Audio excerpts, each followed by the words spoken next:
In a sport measured by fractions of a second, there are moments that feel timeless.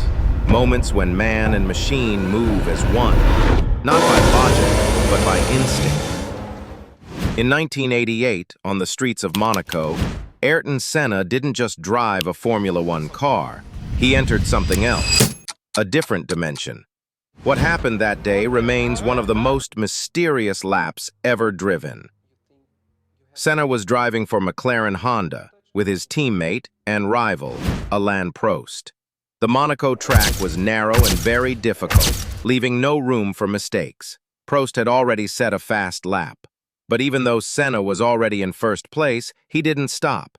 He kept driving, pushing harder and harder. Each lap, he was right on the limit. And then, something amazing happened. Then, something shifted. Senna wasn't just driving faster, he was driving beyond thought. That day, I suddenly realized that I was no longer driving it conscious, and I was in a different dimension for me. The circuit for me was a tunnel, which I was just going, and I realized I was well beyond my conscious understanding. His lap was 1.4 seconds faster than Prost's. In Monaco, with equal cars, such a gap was unimaginable. Psychologists call it flow, a state where action and awareness merge. Senna had reached it at the highest level.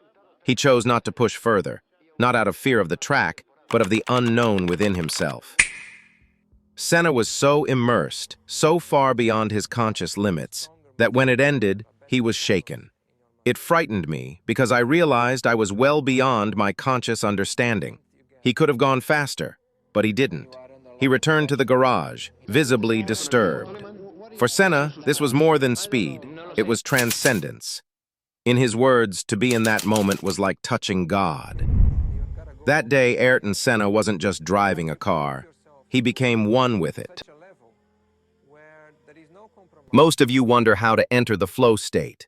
But first, we need to understand what flow really is. Flow is a powerful mental state where we perform at our best. Time slows down, distractions disappear. We're fully immersed in what we're doing. Athletes call it the zone. Artists call it inspiration. Scientists call it flow. It's the opposite of procrastination. When it's hard to start in procrastination, in flow, it's hard to stop. So how do we get there? Flow happens when three things align: a clear goal, a balanced challenge, and deep focus.